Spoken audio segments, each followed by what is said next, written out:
Hi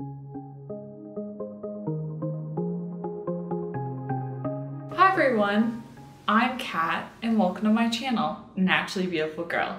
So today I'm going to be bringing you a review of the 14E Cosmetics Prime and Set Powder. And I know that some of you had been asking me for a review of this powder, so I finally decided to go ahead and try it out for a couple of reasons. And I want to tell you the reasons why I decided to try it, because I think those are important reasons for understanding my thoughts about this product going in. So first off, I've started watching Jackie Aina. She is a conventional beauty YouTuber, and I'd kind of heard her name thrown around a bit. I'd also heard Reagan talk about her, and I don't know, one day one of her videos popped up in my feed. I went ahead and watched it, and I really liked her, and I really liked her personality, and I really like what she stands for in the beauty industry. She has a rather deep skin tone, and she's very outspoken about products not being well suited for deeper skin tones. And even though I'm at the other end of the shade spectrum from her, I find it very interesting to watch her videos. I've learned a lot about what are some of the issues that someone with a deeper skin tone can run into with makeup and cosmetics in general. And I just like her. Like, I find her very funny, and I really like her personality. And with going back and watching some of her older videos, I learned that she has oily skin, which I have as well. And she would always mention first setting her face with a translucent powder before applying foundation. So that was before applying any sort of liquid foundation. And I thought that was really interesting, and I have oily skin, so I was like, okay, like if that works well for her, maybe I should try this out as well. The 14E powder is marketed as a prime and set powder, with a priming meaning it is designed to actually go on your face underneath your foundation. So with kind of that thought in my head that I wanted to try doing that anyway, and then realizing that this powder was specifically marketed to do that, I wanted to try it. And also the thing that really pushed me over the edge to actually make the purchase was 14E was having a sale, which was nice, and I was like, okay, cool, I can get it at a discount. But they were, as part of the sale, 14E was actually donating for every full-sized product purchased, a full-size product to a women's shelter in LA. And that just really meant a lot to me. I really liked the idea of 14E going ahead and donating a foundation product to a shelter for women that don't have access to those things, and really giving, I mean, not that anybody ever needs foundation, but it's a way to feel beautiful, and it's a way to feel special, and it's a way to take care of yourself. And especially for women in a situation where they might not have been able to do this for a long time, and they might just be feeling really down on themselves and really terrible, I thought that was really special. So those are the reasons why I decided to go ahead and actually try out this powder. So now I'm going to give you my review of it. And I'm going to first start off by showing you me applying the powder and the two ways in which I use it. And I do have to say, I do really like using it as a priming powder. And I'm actually going to show you my clip of me applying it and applying my foundation on top of it, because I know makeup rule number one, don't layer liquids on top of powders. But for some reason, this really does work well. Typically what I do is I take the powder and I apply it to my T-zone. So I go across my forehead, down my nose, and on my chin. So I'm really targeting the areas of my face that tend to get really oily, and this really does help to kind of keep my oils more at bay throughout the day. And also what it does as well too is it can mattify a foundation. So if you have a foundation that is a little bit dewier than what you typically like, this is a great way to kind of take it down a notch. And I don't know, I like the way that it sits on my skin and the way my foundation looks better than when I actually put a powder on top to set the foundation. For some reason, there's something magical about putting a powder on first and then putting your foundation on top.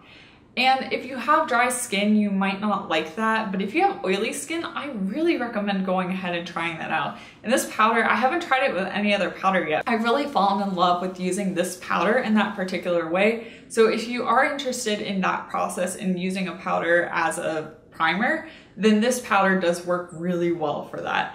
And I find that it helps my foundation stay in place. It really kind of helps lock everything in place and not move around. And also another interesting thing I noticed is it definitely helps with my foundations like not settling into the fine lines on my forehead. I know I'm 25, almost 26 now, but I do have some fine lines on my forehead because I am a human and, you know, we all age a little bit. So it really does help for some reason foundation not settle into those lines, which I really like. So it does say it helps to blur the appearance of fine line and pores. I've never really found a product that I thought actually blurred my pores at all. I don't know if you guys have, but for me, my pores are still my pores. Like I said, I do really think that this combination works well. It helps my makeup last well. My foundation applies well on top. It looks really good. And as a test for how long and how well this makeup lasted, I did this process for my sister-in-law's wedding. I did my own makeup. When I did this process of putting the powder on and then I put my Ilia True Skin Serum foundation on, my foundation stayed in place all day. So, you know, you start getting ready for a wedding. I was a bridesmaid early in the morning and, you know, you're dancing on the dance floor till like 11 o'clock at night. And my foundation looked good that whole time, which is, as someone with oily skin, that is impressive. And the church where my sister-in-law got married in didn't have air conditioning. And it's July and it was hot. So yeah. And also it stood up through dancing. Like, it really did wear well. I love my Ilia True Skin Serum foundation, and that's really been my favorite one to reach for recently. But what this powder does is it really just kind of amps it up, gives it a little bit more lasting power, helps it stay a little bit more matte throughout the day. So I really do like the effect that it gives me. I have tried it out with a number of different foundations, and I find that putting the powder on under certain foundations works better than others. If the foundation is matte, like putting the powder on underneath a matte foundation is a bad idea. So I actually have found it works the best under the Ilia True Skin Serum foundation, but it works pretty well also under the Fitglow Vita Active foundation. I've dabbled with the Aloe Pure foundation a bit, their liquid foundation, but I actually think that one is a little bit too matte to use with the powder. I wouldn't use it with anything like the 100% Pure Healthy Skin foundation. Now we've really discussed the prime part, so how about the setting part? So I have tried just setting my foundation with this powder, and I have tried also just setting my concealer with this powder. And I don't like either one. As someone with oily skin, just as setting powder, it is not enough for me. And I've heard it works really well. Like, a lot of people with more dry skin really like the setting powder for setting things.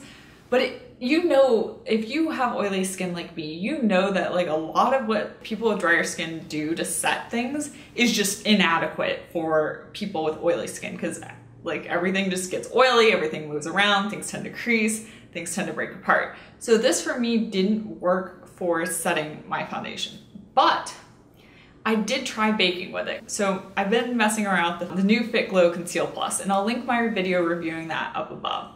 And so in order to get that concealer to sort of work, I have to bake to get that concealer set and not crease. And it's really funny because I hear so many people talking online about this concealer not creasing, and I'm like, you do not have oily skin. If you have oily skin, that concealer creases. You're like, it creases. You're only speaking from your perspective of dry skin. And yeah, maybe it works great for dry skin, but for oily skin, it definitely creases. And what I'm gonna show you is I'm gonna show you like baking with the 14E powder to set the Fitglow concealer. Here's the part that shocked me. I actually like baking with the 14E powder better than I like baking with the RMS Sun powder. I know, I never thought I would say those words, but baking with this 14E powder really does set my concealer in place. It sets the Fitglow Beauty Concealer enough that I actually enjoy wearing it now. Like, I actually enjoy using the Fitglow Beauty concealer if I bake with the 14E powder. It's a very specific combination, but it works really well. I think it works really well for baking because it is very finely milled. Like, it reminds me of the texture of the RMS Sun powder. It's very fine, but unlike the RMS Sun powder, it contains bamboo silica, magnesium silicate, and organic aloe vera. And here's my thoughts on this. I've heard some people talk about wet and dry powders. If you look at this powder, let's see, maybe I can get my camera to focus on it. Can you see around the rim of this container where the powder is kind of like clumped together? This is the 14E powder, and you can see it's kind of clumped together. And powders that clump together like that, you can think of them as being a wet powder. Like they're kind of wetter. Whereas if you look at something like the RMS Unpowder, I have it in my sifter down here, but it doesn't, like, when I move it around, you can see the powder is free flowing. This is the RMS Unpowder. So that is a drier powder. And why I think the 14E works really well for baking is it is a wetter powder, and when you bake with it, it helps to not like over dry out your under eyes. So it does help to like lock everything in place, but it doesn't make you look creepy. It doesn't like over dry, give you that super tight feeling, but it does lock everything in place. For oily skin, baking with the 14E powder to set your under eyes is kind of magical. So here are my overall thoughts. If you have oily skin, it is great to use as a priming powder. It is great to use for baking. If you try and set concealers with it or set your foundation with it and you have oily skin, it's not going to cut it. It's not going to lock everything in place. It's not going to prevent things from creasing. It's not going to prevent you from getting oily. If you have dry skin, I don't have dry skin, but from what I've heard from other YouTubers and just from my experience with this product, I think it would work extremely well if you have dry skin because it is that wetter powder consistency. It's going to lock things in place but not over dry you out. So hopefully you found this review useful. Overall, I really like the 14E powder. When I did travel to my sister-in-law's wedding, that was the only setting powder that I took with me to the wedding. So I put my entire faith in my setting powder in the 14E powder, which normally for an event like that, if I did not have it on hand, I would 100% carry my RMS Unpowder with me and put the powder puff in it and hope it doesn't get too messy in my suitcase. That is how much I have been enjoying the 14E powder.